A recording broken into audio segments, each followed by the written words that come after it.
romsku tradiciju izvlačimo van. Može. Evo, možete li predstaviti ovo što će večeras Dubrovčani moći vidjeti, čuti vidjeti? Poštovani i dragi građani Dubrovnika, večeras će moći vidjeti, čuti i osjetiti prvu domoljubnu hrvatsku braniteljsku glazbeno-scensku predstavu koja je zapravo spoj povijesne, kulturne, dubrovačke baštine sa braniteljima i zapravo kroz taj jedan glazbeno-scensku tu predstavu moći će čuti kako se branio grad Vukovar, moći će dobiti informacija o bitci za Vukovar i također usporedbu o važnosti bitke za Vukovar i bitke za obranu Dubrovnika. Koliko je važno evo, da se na ovaj način progovara o Domovinskom ratu, da se ide okolo, da se i djeci na neki način iz škola, da ih se uči o našoj povijesti, koja je nedavno se dogodila, opet se čini mi se zaboravlja. Vidite ovako, naša djeca danas u udžbenicima iz povijesti nažalost uče vrlo malo o Domovinskom ratu, a upravo taj naš domovinski obrambeni rat jeste temelj na osnovu kojega se stvorila naša neovisna i slobodna Republika Hrvatska. Dakle, od iznimne važnosti da djeca slušaju iz prve ruke o Domovinskom ratu i o stvaranju ove naše lijepe i slobodne domovine Hrvatske. Možete još evo predstaviti ove dvije knjige večeras ovdje? Ovako, ja sam Damir Plavišić i napisao sam knjigu Bitka za Vukovar, ne plaći moj dobri anđele, u kojoj kroz 10 kratkih istinitih priča opisujem zapravo akcije u obrani grada Vukovara o kojima se do sad vrlo malo znalo, pa čak i neki vukovarski branitelji nisu znali gdje su se dogodile, kada su se dogodile i što su polučile te naše akcije. Tako da u svojoj knjizi opisujem uništavanje prvog tenka u gradu Vukovaru, a drugoga u Republici Hrvatskoj. Zatim opisujem presjecanje komunikacije Vukovar-Borovo, neke akcije u Borovu naselju i konačno kako hrvatski branitelj može preživjeti zatočeništvo u 3 srbijanska logora, a knjigu završavam sa posljednjom stranicom očevog ratnog dnevnika koji je ubijen zajedno sa vukovarskim braniteljima i ranjenicima na Ovčari. Kakvu poruku želite poslati iz Dubrovnika danas? Želimo poslati poruku mira, poruku ljubavi, poruku domoljublja i zajedništva hrvatskog naroda, jer naša predstava upravo tako završava sa jednom domoljubnom pjesmom koju na kraju pjevamo svi mi i na pozornici i naše poštovano i cijenjeno gledateljstvo. Hvala lijepo. Hvala. Sad ćemo mi...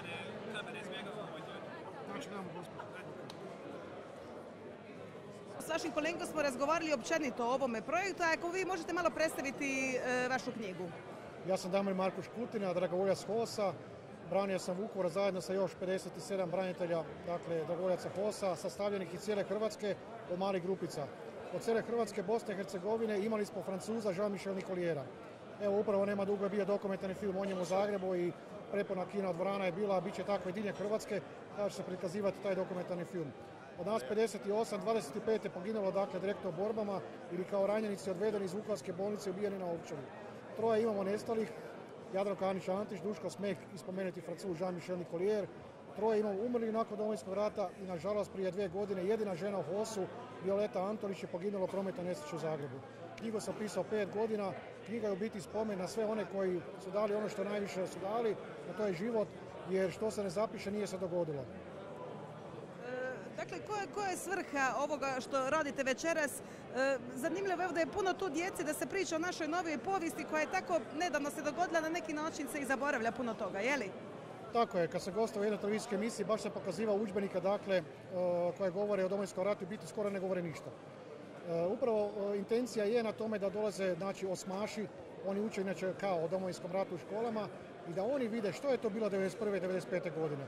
Da oni znaju što više o Domovinskom ratu, mi stariji znamo, ali morate znati prosjek življenja hrvatskog branitelja je 50 godina. Statistika neumoljiva. Znači, naše vrijeme prolazi. Jednostavno, pozivam sve hrvatske branitelje. Dragi prijatelji, pišite knjige, stavite svoje sjećanje na papir, jer mi moramo pisati koji smo to prošli. Neki drugi napišu povijest, ne smijemo to dozvoliti.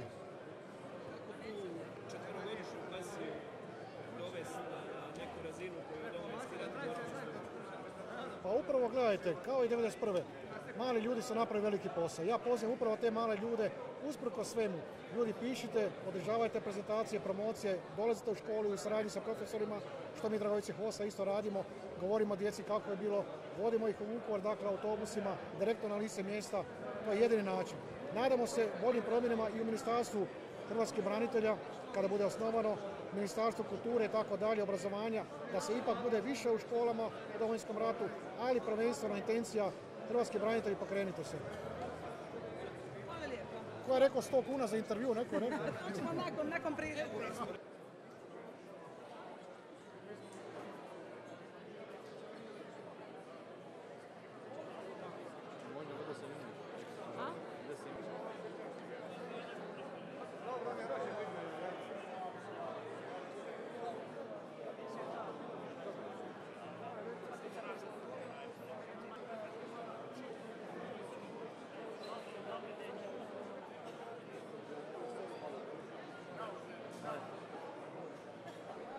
Može lista.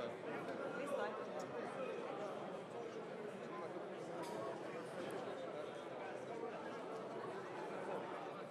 Ajde, ajde.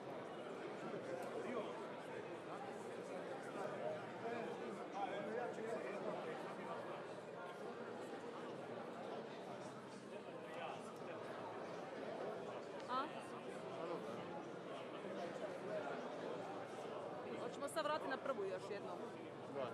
Vrati prvu.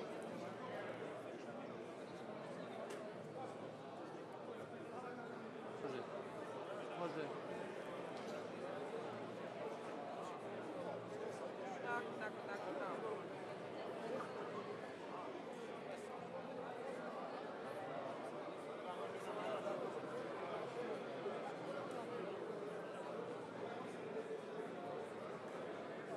Sad okreni na ovu zadnju, da se vidi ona zadnja, ovo.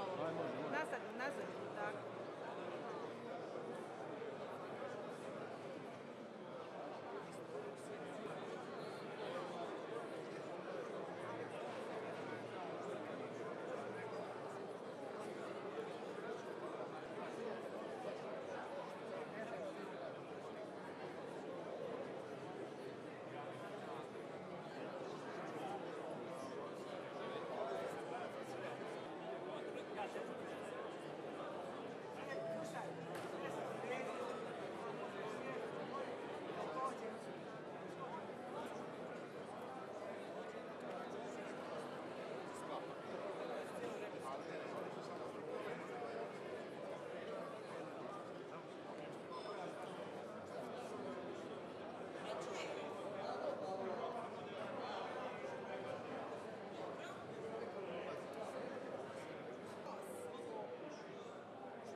Hitali za zdravlje pitali, od godine do godine, od stotine do stotine, sve dok ne bude volja gospodina Boga, ako što ih hoće, ako Bog da.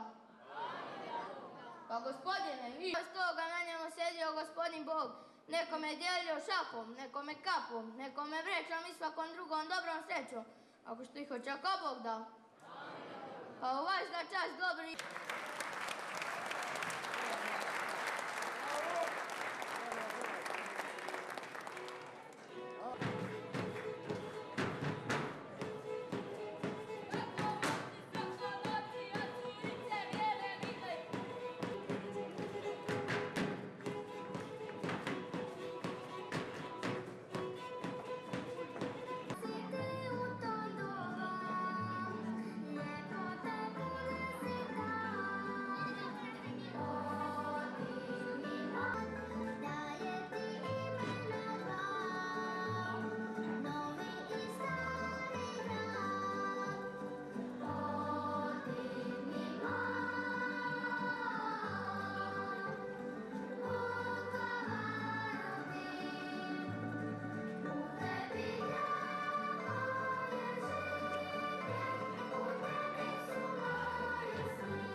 svi za visoko belu zastavu i to će biti znak da prestanemo sa dejstvima. Mi znamo da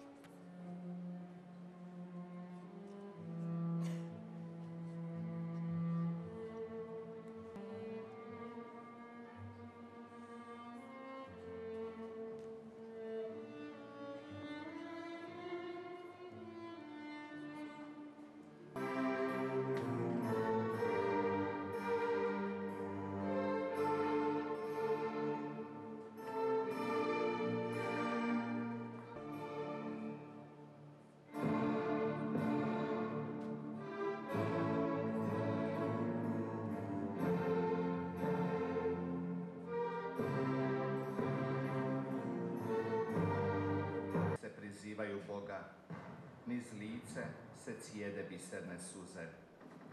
Tihe, djecaje malene djevojčice. Na sobi tresak i škripa vrata. Netko je u kući. Uzdiže glavu prema nebu.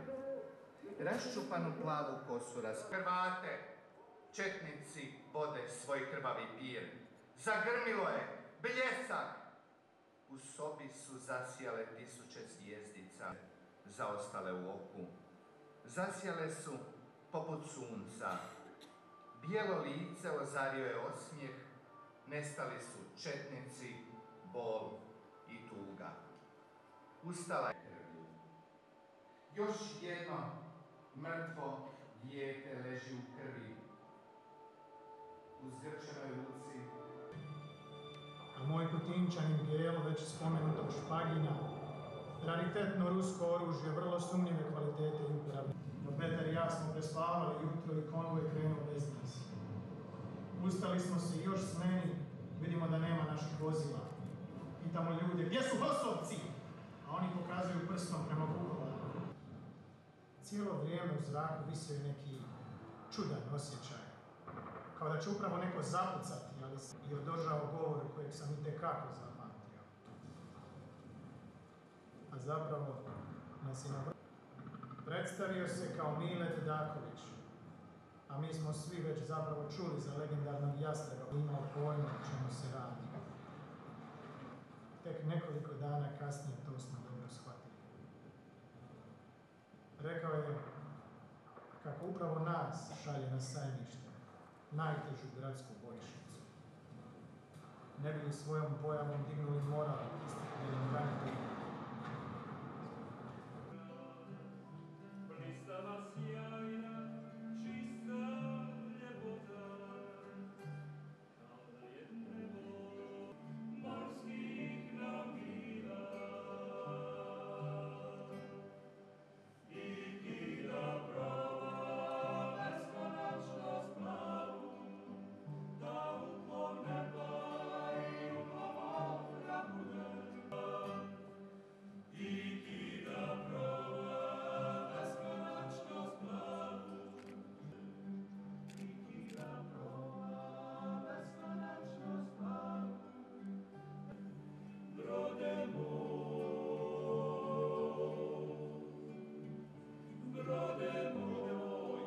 Dvojica u tom stampedu ostadoše ležati na zemlji, a ostali su jednostavno stali kao začuđeni.